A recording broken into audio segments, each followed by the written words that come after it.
Olá a todos, bem-vindos ao meu canal. De regresso então para mais um vídeo sobre regresso então para mais um vídeo sobre lógica na disciplina de matemática A do 10º ano. Neste vídeo apresentarei então uma demonstração de uma dada equivalência. Este exercício estava presente na forma de escolha múltipla na ficha do professor José Carlos, Pereira. Penso que era o exercício número 5 de escolha múltipla. Quando resolvi a ficha, esse exercício, neste caso, resolvi através de uma tabela de verdade e vou então neste vídeo propor-me a fazer a demonstração desta equivalência sem utilizar a tabela de verdade, ok? Então temos o seguinte, temos P, a conjunção entre P e Q implica P, e o que eu pretendo é demonstrar que isto é equivalente a ter a proposição P.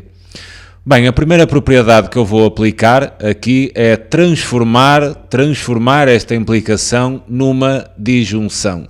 E lembrem-se sempre que vocês têm A, ok? A implica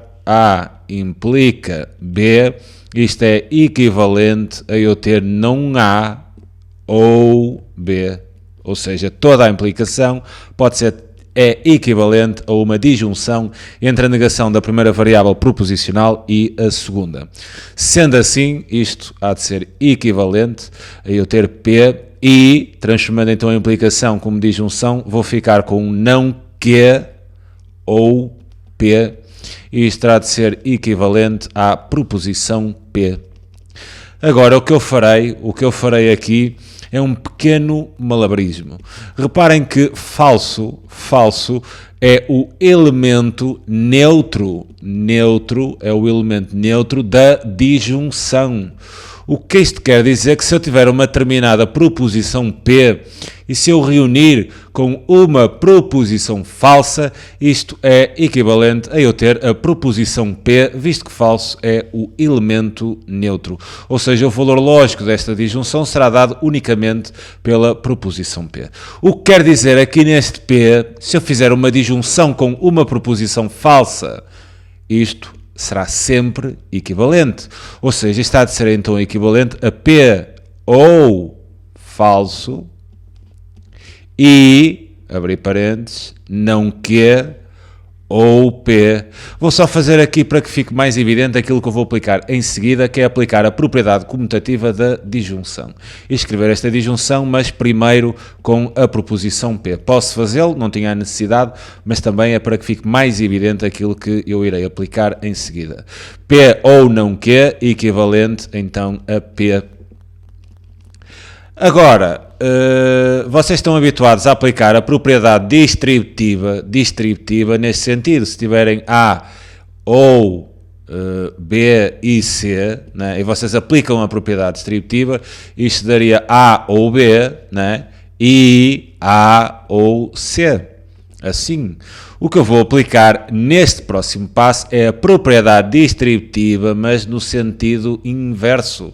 E reparem que eu aqui tenho uma conjunção entre duas disjunções, onde a proposição P aparece em ambas. Então o que eu tenho aqui é a propriedade distributiva que foi aplicada e eu vou andar no sentido inverso deste sentido que vocês estão habituados. Ou seja, eu ter isto, que está aqui, é a mesma coisa que eu ter a proposição P, a disjunção entre a proposição P e depois a tal proposição que é falsa e a proposição não Q. Ok? Reparem, fiz aqui esta propriedade distributiva, mas neste sentido. Como é que eu posso ter a certeza que isto está bem feito? Se eu aplicar a distributiva agora, daqui para lá, da forma que me enrolei isto, eu vou ter exatamente o que está aqui. P ou F, tudo bem, e P ou não Q. Por isso está tudo correto. Isto há de ser então equivalente a eu ter a proposição P. Ou seja, agora reparem que nós aqui temos uma conjunção de uma proposição falsa, com uma determinada proposição. E falso, que é o elemento neutro da disjunção, na conjunção, falso já é o elemento absorvente da conjunção, ou seja, eu tenho a certeza que esta conjunção será falsa, porque uma das proposições é falsa. Sendo assim, será equivalente a eu ter a proposição P ou uma proposição falsa, equivalente a ter a proposição P. E reparem como falso é o elemento neutro da disjunção e está a ser equivalente, vou escrever até aqui na linha de baixo, está a ser equivalente. Eu ter isto é ter a proposição P, porque falso é o elemento absorvente, então tenho P equivalente a P como queríamos demonstrar. Okay? Fica então aqui a resolução desse exercício da ficha 5 do professor José Carlos, mas sem aplicar uma tabela de verdade. Vá, um abraço a todos.